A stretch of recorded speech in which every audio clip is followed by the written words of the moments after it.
Howdy doody everybody, and welcome to my first H3VR tutorial. Let me just get this out of my system and we'll be right back.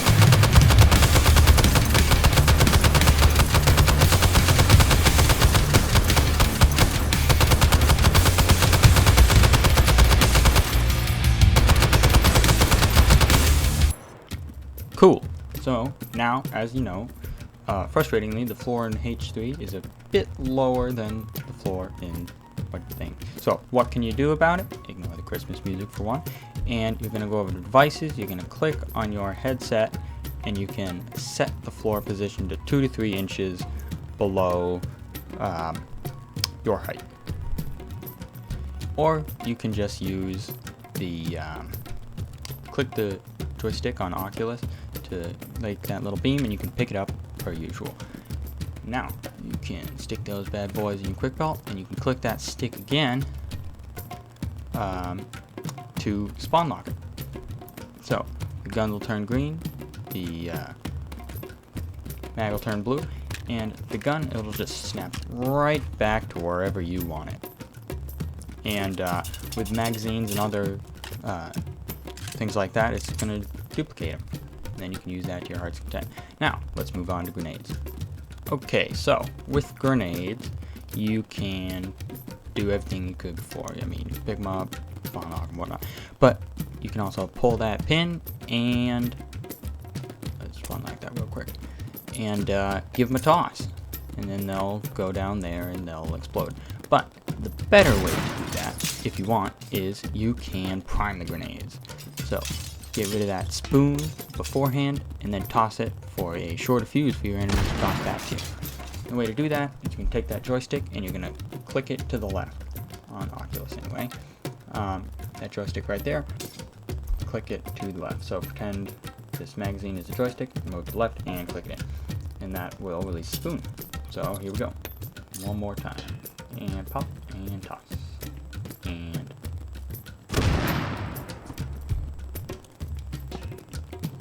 do the same thing with like smoke grenades, whatnot. Have some fun with that. Smoke grenades, you can make a cool trail through the air, which I failed to do this time if you prime them. And other grenades like this, it's not going to work like that because that's an impact grenade. It doesn't have a spoon. Just as soon as it hits the ground, boom. Now let's move on to lighters and matches. This was one of the most frustrating things for me when I was first playing the game. They're a bit annoying to do. They take a little bit of practice. So let's start with the matches. Open it up by clicking the trigger, pick one out like usual, and then you're just gonna, by usual I mean click the grab button, and you're just gonna keep striking that along there until it strikes. Just kind of drag it in, try to make it collide as much as you can. And as for the lighter, it's pretty simple. You can flick it open, and then you drag the joystick as if it were a flint on a real lighter. So you're just gonna flick back like that, and give it a shot. And give it a shot. And there we go. And to close it, you can just click the trigger. And that'll close it. Or you can try to flip close, but that's a little bit more difficult. Cool.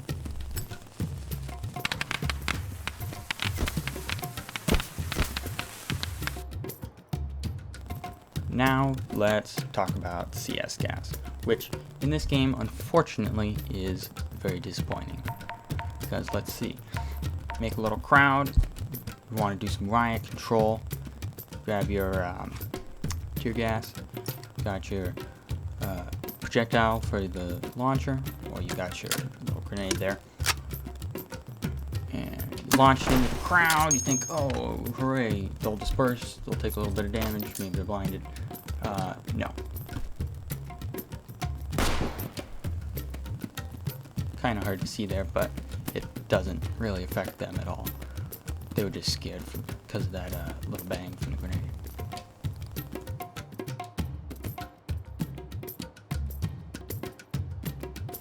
And as you can see, they're completely fine. That didn't really do anything. Let's take our anger out on them real quick with a little bit of a... This is an MP80 round. It's like a shotgun with a grenade launcher. It's awesome. I love it. Why you? Because you're in front, kid. Now, they're a little angry. And as you may have noticed, they have noses, and they bleed confetti. So go into settings there, and you can turn the Sosig clowns to on, which means they have the noses, and I blew his head off there. They have confetti. They bleed confetti, rather. It's absolutely the most fun in Coliseum. And while we're in settings, let's talk about the Quickbelt. So you can go into Quickbelt and you can change that to anything you like, really. That's tactical, that's my favorite, that's the original that you probably spawn with. That's the small pockets I had for the sake of demonstration. And there's a couple more that you can look into, but that's a neat little thing to play with, to customize it the way you like the best.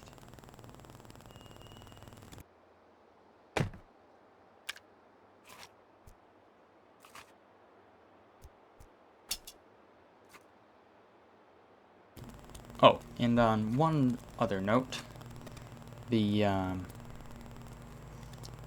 grenades do fit into the Quickbelt slots. They're a little finicky at times, but they do fit into those. In Flashbangs, spawn a little more there. The Flashbangs do actually blind the Sosigs, which I think this tear gas should. See those little eye symbols? That means they are blind at the back temporarily, and then they can get kind of. That was terrible shooting. Let's do better next time. Wow, that got that quick up. Dang. And oh, here he comes. Let's get him.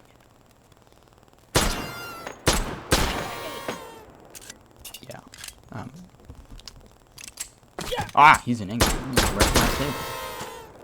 He wrecked my table.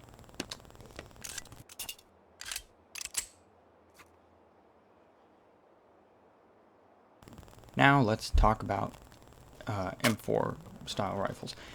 They all have a bolt release. So you rack it, keep shooting, having some fun. Take that magazine out, pop a new one in, and rack the slide. Wrong. No. You're doing it wrong. So you're gonna take your magazine out, and that's the bolt release like there. So that'll just slide the bolt forward. You don't need to rack it. So let's put a fresh magazine in, use that up, and when we take that magazine out, we put it in, and we can slide the joystick forward, or click the joystick forward. Yeah, it's that same joystick that does everything.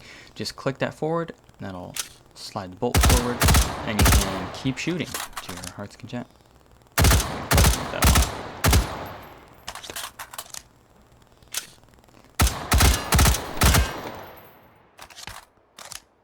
And that little tab on the side right there is the bolt release. So if you click that, it'll also just close up on you.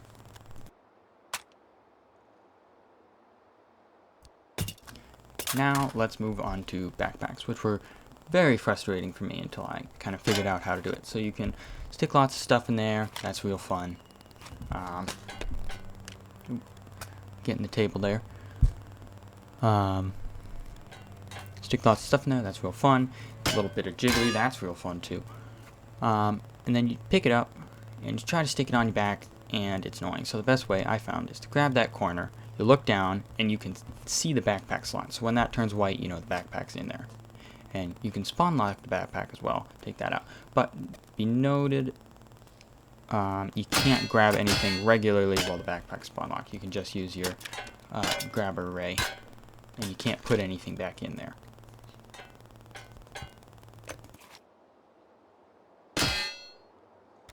Now, gun cases work kind of the same way as backpacks. In that you can put them in the backpack slot, and they hold things. But you can stick as much stuff in there as you want, as you can fit in there.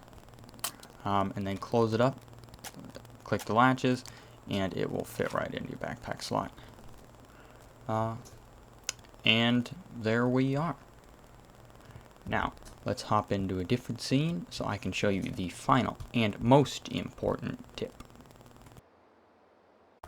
Now, the most important tip, in my opinion, is use Armswinger. So go into settings, movement, change that to Armswinger. Snore. And the Armswinger, you can run, you can jump, you can miss the train, you can use all sorts of things. So you use the A and the B buttons on Oculus to run, to jump, to fly. No, you can't fly without the use of the locomotion tools, but you can only use the locomotion tools with Armswinger. So, like the hand copter here, that's going to let us fly away over to that train. Oh, that was nice. Hop on that train, glitch through it a little bit, and ride it. And you can, and we're at the station. But you can only do that on Armswinger. You can't do that with teleport. And with Armswinger, you can use the grapple gun. That's lots of fun. But also, I feel like you can run faster with Armswinger in scenes like Return of the Rotwainers, where teleport is slowed and you can't just zip, zip, zip, zip, zip, zip everywhere. And so, yeah, that's that. Thank you for watching my video, and have a nice one.